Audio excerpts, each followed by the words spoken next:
Salut à toi, Golix, Gaulois, Europoïde que tu es, en voie de disparition malheureusement. Hmm.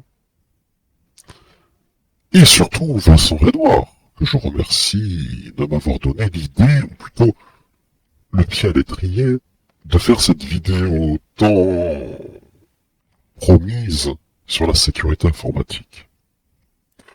Alors, petite parenthèse, et c'est pas pour Vincent Renoir, ni pour ceux qui écoutent actuellement, mais pour Philippe Dépêche. Alors, tu as vu?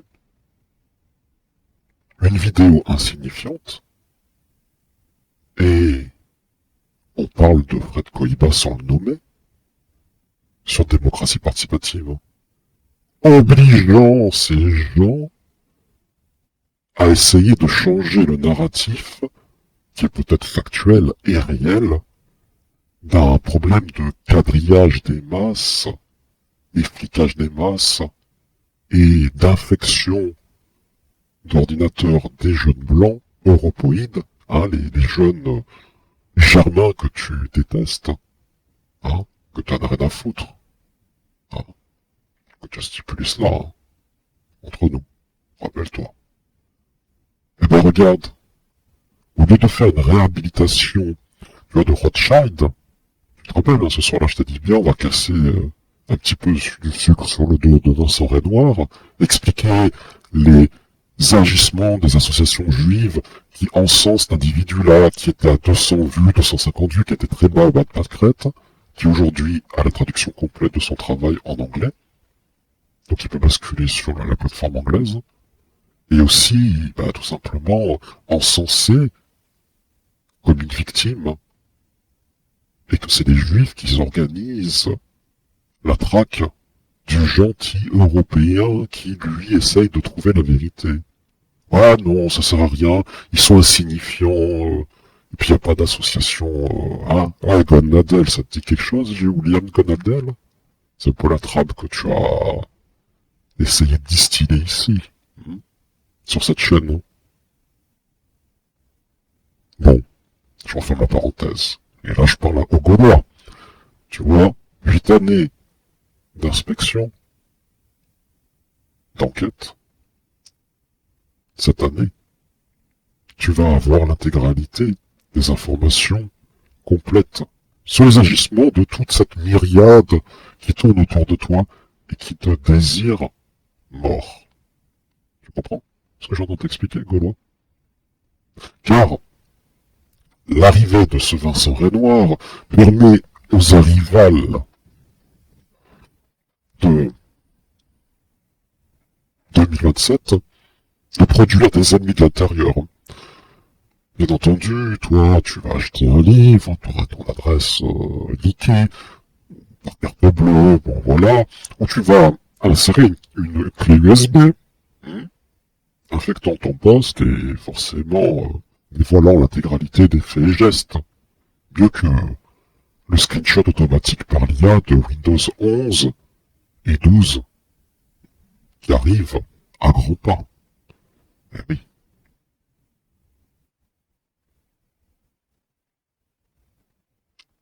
On apprend donc avant le cut que la communauté juive encense à fond les ballons Vincent Renoir, le mettant en tant que martyr, et il s'en cache pas, il le stipule, et ça l'a fait monter en gamme assez énormément dans les sphères francophones. Très utile aux associations juives qui a besoin de nazis. Hein. Mais on sait très bien que les nazis sont les Africains, les Maghrébins, bref, les noms NON européens. Mais très souvent, il faut toujours avoir cette vieille lune de ces artificiers hébraïques sur la couenne des Celtes germains et nordiques qui sont responsables de tous les mots MAUX et, entre nous, notre mensonge bolchevique depuis 46, c'est lamentable. Il va falloir peut-être un jour se mettre à jour. Mais bon, c'est une haine qui date depuis 2400 ans, hein, je l'ai expliqué lors d'un live. Hein, avec la Perse, la Grèce, Esther, une prostituée. Il suffit d'aller écouter la paracha du début du live sur Piero Falotti, hein, le Piero San Giorgio. Tu comprends de suite les événements actuels qu'il y a sur Internet. Il y aurait beaucoup de choses à dire. Alors, revenons à cette vidéo qui est nommée saison 10, épisode 16, les secrets de Narbonne. Oh oui, les secrets de Narbonne. C'est bien, Boris, hein, de toujours marquer des mots comme ça, mais pourquoi pas expliquer réellement ce qui s'est passé à Narbonne. Peut-être que là, oui, t'aurais beaucoup plus de problèmes, je pense, qu'aujourd'hui. Pourtant, c'est factuel, hein, ce qui a été mis en place à une époque à Narbonne contre des Celtes. Donc, on va écouter la vidéo en question, hein, et je vais développer, et je vais être accrocheur, bien entendu. Peut-être je vais vexer certains, mais en vérité, il faut le faire, c'est tout. On m'a averti qu'il y avait une vidéo qui circulait sur YouTube. Il rigole un petit peu, hein. Alors pourquoi il rigole? Est-ce que peut-être il a écouté des lives très intéressants et peut-être que la patte coïbesque lui fait rire? Ou peut-être il essaye de faire une rigolade comme ça en disant « Oh, c'est insignifiant, c'est une blague, oh, c'est un troll ».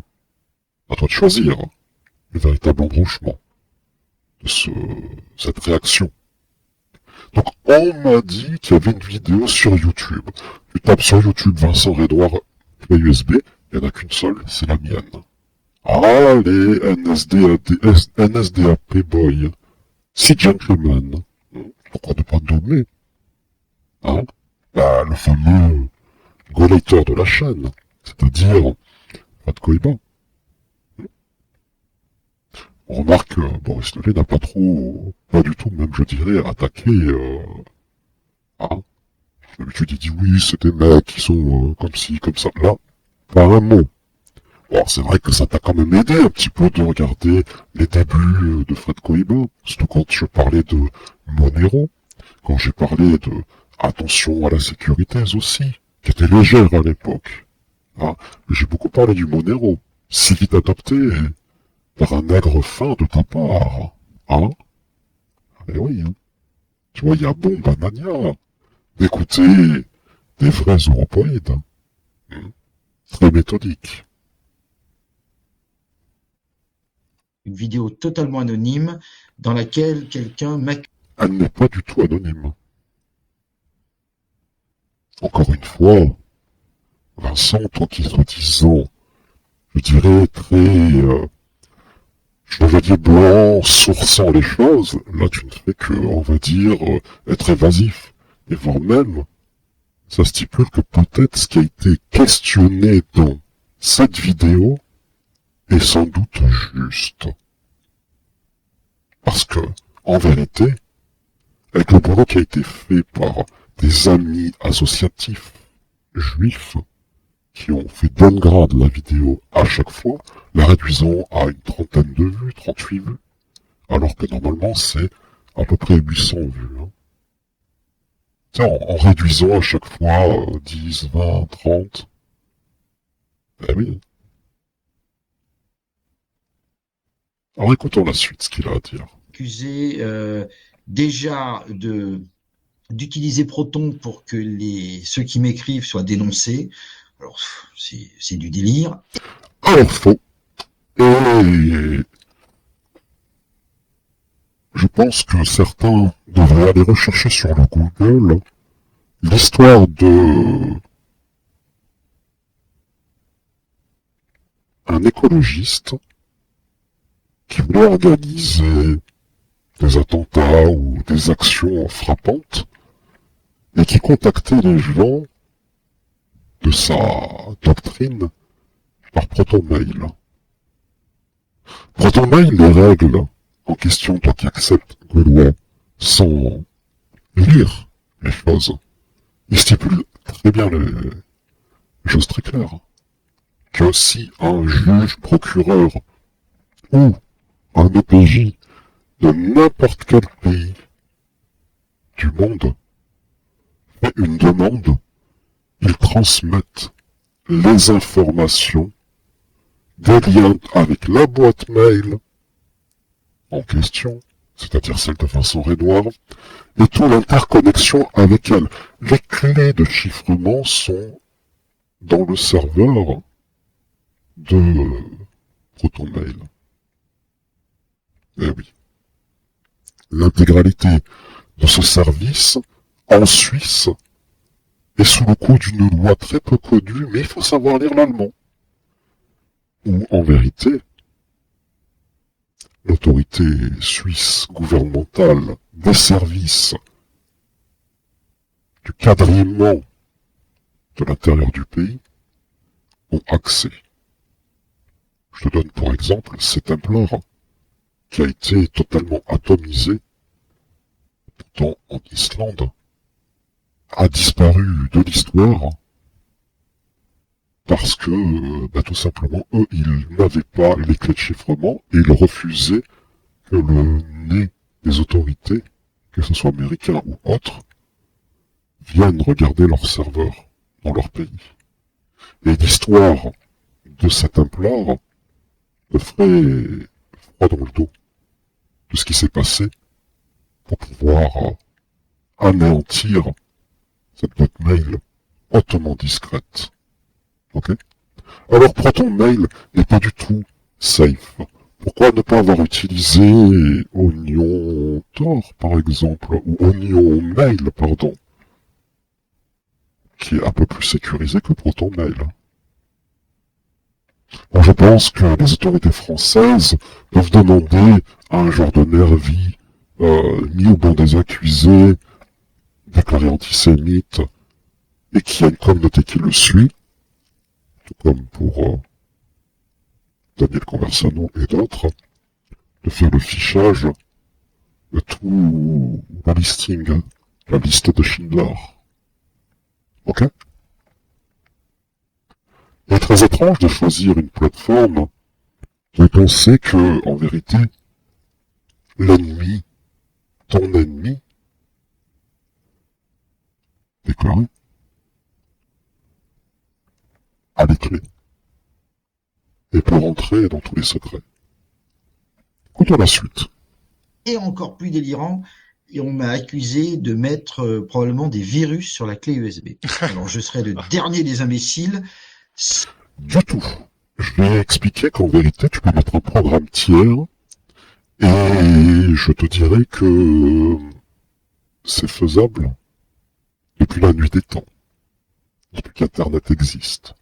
Rappelle-toi, tu peux télécharger des séries télé en version DVD aggravée à l'époque avec les fameux menus. Eh bien, ces menus-là en question, eh oui, étaient, on va dire, des softwares d'intrusion sur les ordinateurs des gens. Et je te dirais, pourquoi ne pas passer par tout simplement un lien Tor, un de tes amis qui a Internet, d'accord? Même la fibre optique peut organiser un lien Tor ad vitam aeternam par le biais de Onion Tor, cher, ou Oignon cher, et par la suite diffuser ce lien constamment, qui sera impossible à effacer par les associations juives, mais aussi peut être relayé sur démocratie participative. pourquoi l'élément clé USB est dans cette équation. On n'a pas besoin d'une clé USB. On a besoin du produit initial à consommer. Mais de mettre une clé USB dans un ordinateur, c'est déjà un très gros problème de sécurité. Et quand on connaît la véritable histoire, et quand on connaît les intentions de toute cette tribu du théâtre, et de tous les revoyeurs de balles, idiots utiles, il faut être fou de mettre une clé USB sur son ordinateur. Ah. Il y a d'autres moyens de diffusion. Incensurables. Si déjà je voulais mettre des virus pour mes amis, et en plus, je suis... Mes amis, c'est-à-dire qu'ils vous considèrent maintenant comme des amis, c'est-à-dire c'est un pathos langage labial pour vous endormir, pour vous dire je suis là, mais je suis votre ami, je vais vous aider dans le révisionnisme qui est attendu au coin de la rue par les associations juives, par beaucoup d'Hébreux, qui ont formé beaucoup de lois liberticides dans tous les pays européens, et même y compris en Russie, de vous mettre en geôle, parce que vous êtes des négationnistes du narratif bolchevique mis en place par, oui, les bolcheviques qui, fut un temps, les Anglais, les services secrets, avaient stipulé qu'il ne fallait pas tomber là-dedans, dans ce piège bolchevique. absolument pas un hacker. Je suis incapable de programmer un virus. Je sais absolument pas comment ça marche. Donc, du coup, si tu ne sais pas comment ça fonctionne, pourquoi alors tu donnes un avis sur le système de infection par le clé d'une USB par, non pas un virus, mais par un programme tiers gouvernemental.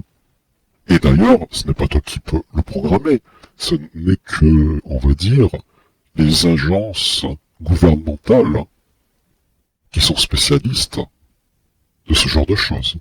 Et justement, il y a une commande qui a été faite 2 mois avant ton annonce d'une clé USB magique avec un cadeau bonus d'une vidéo pour appâter le Rapala, hein, les jeunes qui veulent avoir des connaissances.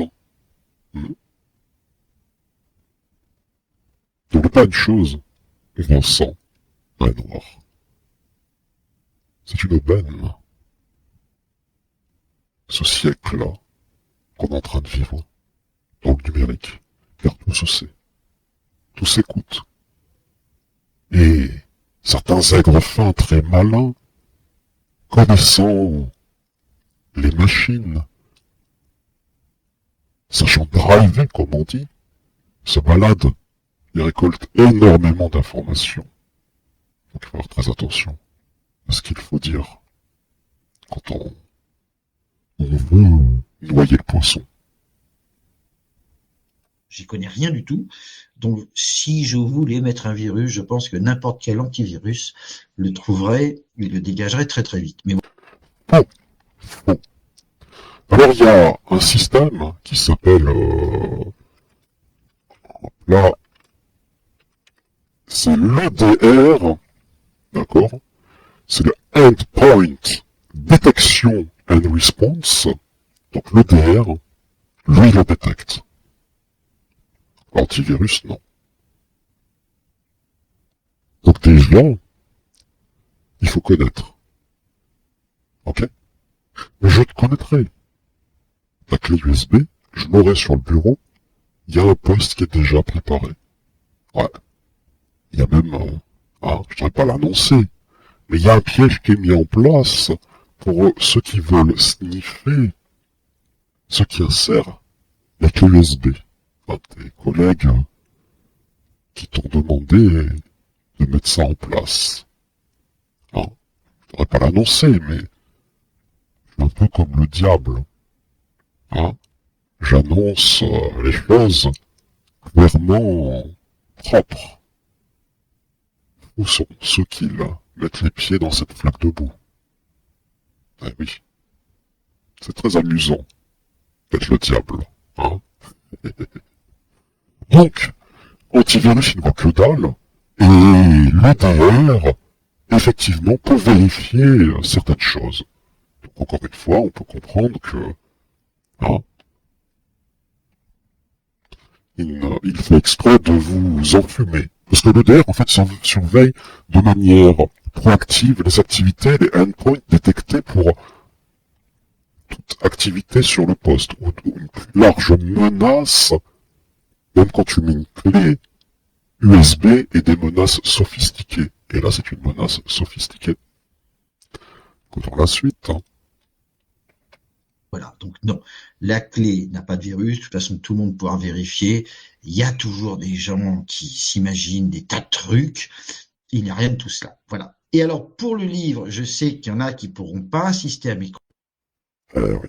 Il y a toujours des gens qui sont là pour mettre tout simplement un stop à la traque des jeunes européides que toi et les associations juives et les gouvernements social-démocrates organisent par le biais des psyopes comme toi et la main des pères castors divers et variés qui sont proposés sur cet internet francophone. Ok les gars, vous avez fait de Coïbas sur les côtes. Maintenant, on va jouer de façon claire, nette et précise pour la communauté juive. Hein? Ah bah il est grand temps de peut-être propulser la vidéo qui est critiquée hein, au firmament des étoiles. Hein? Au lieu de faire le boomer là. Alors, le pseudonyme sur le chat, il a dit ça. Il a parlé de nez crochu.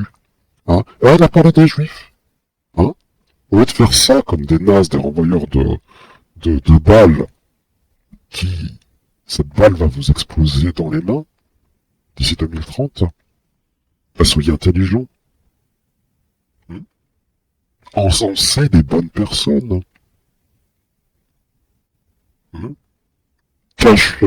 Casse, pardon. Ta tirelire, ton cochon, là, hein, rempli de shekels. Et mets des shekels sur des vues, par exemple. Ça sera beaucoup plus malin. Ça mettra le doute, parce que là, tu vois qui les en parle. C'est vrai que c'est mieux de parler il y a des nazis, des jeunes européens nazis qui suivent Vincent Renoir, il faut les attraper, hein, voilà. Voilà ce qui va te perdre, en vérité. Et crois-moi que le compresseur qui arrive en 2030, il y a des années-lumière de pouvoir faire un counter-attaque. Des choses que j'ai prévenues depuis 2017. Hein. Et que je remarque que l'intégralité de la communauté juive refuse, par tribalisme et racisme, de counter-attaque cette méthodologie bolchevique qui se sert d'eux, mais eux ils aiment bien être servis, hein, dans l'espèce de fantasmagorie et d'être au milieu de toutes les discussions. C'est ça qu'il faut pas oublier. Bref. Sur ce, je te laisse installer les bolivariens et vous avez vu, hein, on parle de moi, hein, sur démocratie participative. Et avec juste une vidéo, tel un grain de sable, bien expliqué hein, plusieurs fois dans les conclusions sur les lives. Vous avez vu, hein, ben, c'est possible en vérité. Il ne faut pas être défaitiste. Il ne faut pas être démoralisé. Il faut dans l'action. Et surtout, écraser toute la coquerelle, que ce soit associative ou un apollo bien spécifique, hein, qui te veut du mal, et leurs petits nervis qui sont des idiots utiles pour leur doctrine. Voilà. Je vous ai démontré aujourd'hui ce que c'est la puissance d'un vrai européide. Alors prenez l'exemple, faites la mimicrie, et d'annoncer l'intégralité de ces psyops, conversano, etc., de leurs agissements. D'autant plus qu'ils ont beaucoup de casseroles. Et pour finir, tiens, avec Vincent Renoir, il serait plus malin de parler de autre chose que renvoyer la balle à cette doctrine bolchevique construite par les bolcheviques en 46. Hein? Au radoir, c'est peut-être plus intéressant de dire la vérité sur le modus marxiste qui tourne autour. Hein? C'est une chose qui n'a pas été dite par toi. Ben, ça serait peut-être intelligent de venir en parler ici, tu vois, disons, tu parles à tout le monde. On va en parler de ça, tiens. Tu vois, t'as tes enquêtes. Moi, j'ai la vision des gens qui ont vécu là-bas. Et ceux qui savent le secret en question. Hein? Ce serait intéressant de calquer sur ton travail certaines choses. Et voir si tu valides ou pas. Et si en vérité tu ne valides pas, c'est qu'en fait tu travailles pour tu sais qui les snarky. Sur ce,